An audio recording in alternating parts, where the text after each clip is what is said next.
বন্ধুরা আসসালামু আলাইকুম, সবাই কেমন আছেন? আজকে আমি একটা সবজি তরকারি রান্না করব, সবাই আমার সাথেই থাকেন। প্রথমে দিয়ে দিচ্ছি একটু তেল।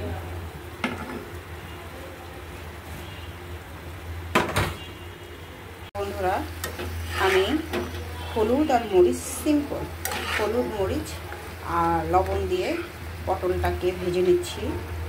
এই যে দেখেন, সুন্দর করে ভেজে নিচ্ছি। এটা ভাজতে ভাজতে যখন একেবারে লাল হয়ে যাবে তখন আমি নামাবো, সাথেই থাকবো। পটলটাকে এরকম করে সুন্দর করে ভেজে দেবেন একেবারে, আর একটুখানি ছিলকারিতে কাটবেন, তাহলে খেতে ভালো লাগে। নাহলে পটলটা একদম কেমন জানি নরবরে হয়ে যায়, বা নরম নরম হয়ে যায়। একটুখানি ছিলকা থাকলে ভালো লাগে। প্রায় ভাজা হয়ে গিয়েছে, এখন আমি নামিয়ে নেব। এই যে সুন্দর করে ভেজে নেবেন, লাল লাল করে। আমি একটু বেশি লাল করবো না, হালকা হালকা। এই যে দিয়ে দিয়েছি পেঁয়াজ এবং রসুন, সাথে দিয়ে দিচ্ছি একটু হালকা তেল। যেহেতু পটলটাকে আমি ভেজে নিয়েছি তাই আর বেশি তেল দিলাম না। তেল খাওয়া বেশি ভালো না, আসলে শরীরের জন্য অনেক ক্ষতিকর। হ্যালো বন্ধুরা, পেঁয়াজটা ভাজা হয়ে গিয়েছে, দিয়ে দিচ্ছি পানি। অল্প একটু পানি দেবো, মশলাটা কষাবো। এই যা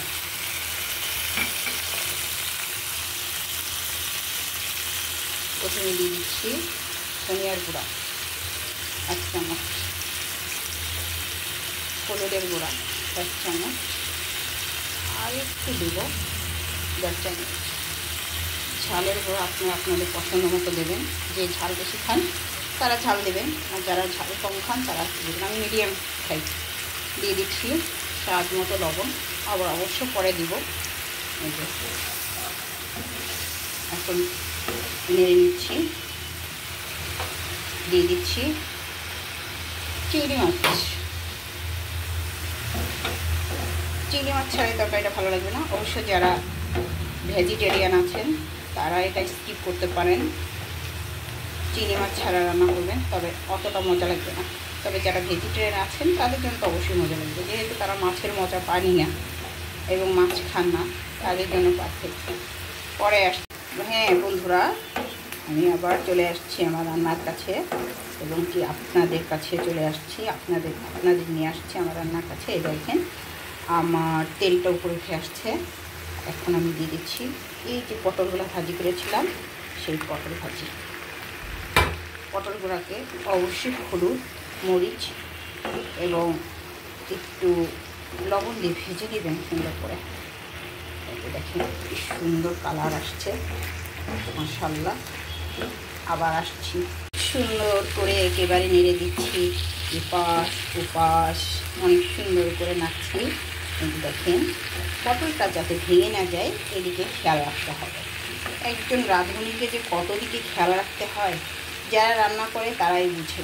আর ভিডিও করতে গেলে তো আর ছেঁড়াবেড়া দিয়ে করা যায় না, তাহলে তো আর ভিউয়ার্সটা বলবেই তোমার এটা ভালো না ওটা ভালো না। ঠিকই তো, সমালোচনা তো করবেই। আমি যদি এখন গিদ্রাভাবে করি তাহলে তো হবে, সুন্দর করে আমাকে প্রেজেন্ট করতে হবে, তাই না? নাহলে আপনারা কি দেখবেন আমারটা? পটল কষানো শেষ হয়ে গিয়েছে। কে কীরকম রান্না করেন অবশ্যই আমাকে জানাবেন। এখন আমি দিয়ে দিব পানি। যেহেতু পটলটা ভাজি করা, বেশি একটা পানি লাগবে না। আমি আর আধা কাপ, পুরা 1 কাপ। প্রথমে আধা কাপ দিচ্ছি, এখন আমি আধা কাপ দিচ্ছি। এই যে একটু ঝোল রাখবো, তাতে অনেক মজা লাগবে খেতে। এটা আপনি লুচির সাথেও খেতে পারবেন, রুটির সাথেও খেতে পারবেন, ভাতের সাথে তো যাবেই, ইভেন পোলাওর সাথেও যাবে। এটা দেখেন কত সুন্দর কালার আসছে। এখন আমি একটু ঢেকে দিব। বন্ধুরা, অনেকক্ষণ পর চলে আসলাম রান্নার কাছে। এই যে পটলের ঝোল, পটল কিন্তু প্রায় মানে অলমোস্ট হয়ে গিয়েছে, পটল সব সিদ্ধ হয়ে গিয়েছে। এখন নামানোর পালা। লবণটা দেখে অবশ্যই নামিয়ে নেব, সাথেই থাকে। দেখেন কত সুন্দর একটা কালার এসছে। পটল কিন্তু ভাঙিনি, এরকম করে ছোলা রাখলে না পটল একদম গলে যায় না। হ্যালো বন্ধুরা, চলে আসছি রান্নার কাছে। প্রায় শেষ আমার পটলের ঝোল চিংড়ি মাছ দিয়ে। দেখেন কত সুন্দর, ভেঙে যায়নি কিন্তু, অনেক সুন্দর হয়েছে কালারটা, এবং কিন্তু ভেঙেও যায়নি, গোটা গোটা রয়েছে। এখন আমি কি দিয়ে দিব জানেন? একটু ভাজা জিরার গুঁড়া না দিলেই মজা লাগবে না। একটু ভাজা জিরার গুঁড়া দিলে অন্যরকম একটা ফ্লেভারও আসবে, আবার স্মেলও আসবে দারুণ। দেখেন দেখেন, একটু কিন্তু ভাঙিনি, একদম কাছ থেকে দেখাচ্ছি, সুন্দর করে দেখাচ্ছি। কারো যদি কোনো সমস্যা থাকে অবশ্যই কমেন্ট করে জানাবেন। তৈরি হয়ে গেল আমার পটল দিয়ে চিংড়ি মাছের একটা অনেক সুন্দর ঝোল। সবাই ভালো থাকবেন, সবার প্রতি রইল অনেক অনেক ভালোবাসা, শুভেচ্ছা। সবাই অবশ্যই আমার চ্যানেলটাকে সাবস্ক্রাইব করে দেবেন, লাইক করবেন, কমেন্ট করবেন, শেয়ার করবেন। যদি ভালো লাগে আমি তাদের পরিবারে চলে যাব এবং তাদের চ্যানেলটাকে অবশ্যই সাবস্ক্রাইব করে দিয়ে আসবো। Trust me. আল্লাহ হাফেজ।